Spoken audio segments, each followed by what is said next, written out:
이제 여름이 다가오고 있습니다. 여름이 오면 한국인들은 시원한 과일을 많이 찾아 먹는데요. 대표적인 여름 과일은 바로 수박이 있습니다.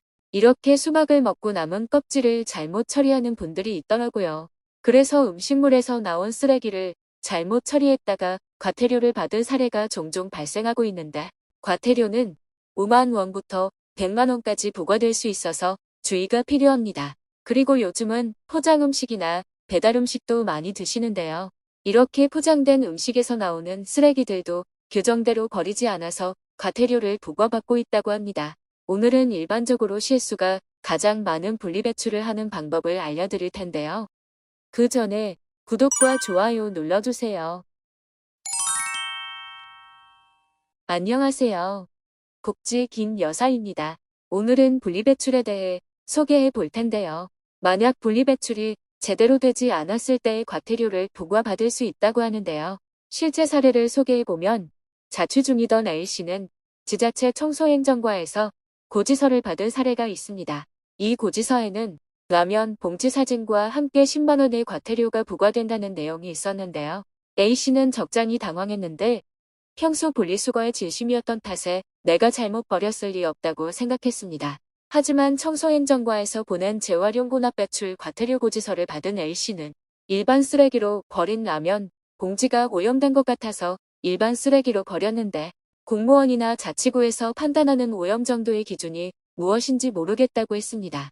그리고 예전에도 계속 비닐을 일반 쓰레기로 버렸는데도 이제야 과태료가 부과되어 비닐과 일반 쓰레기는 분리 배출해야 하는지 알게 되었다고도 했습니다. 이 사례 외에도 인터넷에서는 수박 껍질을 분리 배출하지 않아 과태료를 받았다던가, 멜론이나 바나나 껍질 때문에 과태료를 부과받은 사례가 심심치 않게 보이고 있습니다. 그럼 분리 배출은 어떻게 해야 하는지 알아보겠습니다. 많은 사람들이 가장 헷갈려하는 분리 배출은 일반 쓰레기와 음식물 쓰레기 분리 배출일 텐데요.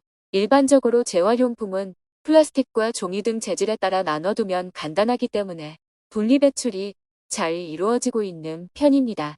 하지만 음식물 쓰레기는 그 규정이 애매하고 판단하기에 따라 달라질 수도 있습니다. 간단하게 결론부터 말씀드리면, 음식물 쓰레기는 동물이 먹을 수 있는 것들만 버릴 수 있고, 반대로 음식물이지만 일반 쓰레기로 배출해야 하는 것들은 염분이 많이 포함되어 있는 젓갈류나 고추장 같은 장류는 음식물이 아닌 일반 쓰레기로 분리 배출해야 하고, 음식물에서 나온 것들 중에서 양파나 마늘 같은 마른 껍질이나 뿌리, 크고 딱딱한 씨앗이나 파인애플, 코코넛 등의 딱딱한 껍질, 육류에서 나오는 뼈다귀, 어패류 껍데기, 계란 껍데기 등 먹을 수 없는 것들은 일반 쓰레기로 버리셔야 합니다.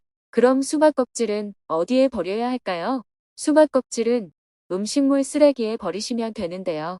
다만 수박 껍질을 버릴 때에는 잘게 잘라서 버려야 하는 점 유의해 주시기 바랍니다.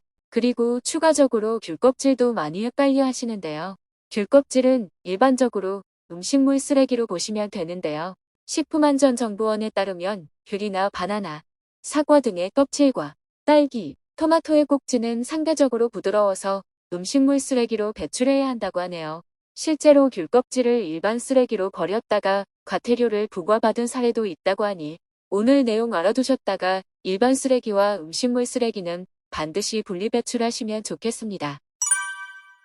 다음은 봉지를 분리 배출하는 요령을 알려드리겠습니다. 여러분들도 포장 음식을 자주 드시나요? 포장 음식이나 라면을 먹고 나온 쓰레기를 재활용으로 버리시는 분들도 있는데요. 오염된 종이나 봉지, 영수증, 라벨 같은 경우 일반 종량제 봉투에 버리시면 되고, 코팅이 된 종이나 박스, 세절지 등도 종량제 일반 쓰레기 봉투에 버리셔야 합니다. 특히 라면이나 포장 봉투같이 오염이 되어 있는 쓰레기는 꼭 일반 쓰레기로 분리 배출해야 하니까 조심해 주세요. 이렇게 쓰레기 분리 배출을 제대로 하지 않고 배출 방법을 위반할 경우 과태료 100만 원 이하가 부과될 수 있다는 점 참고해 주시기 바랍니다. 오늘은 여름철에 헷갈릴 수 있는 분리배출에 대해 소개해 드렸는데요. 오늘 내용 참고하셔서 과태료 받는 일 없었으면 좋겠습니다. 영상이 유익하셨다면 구독과 좋아요 한 번씩만 부탁드립니다.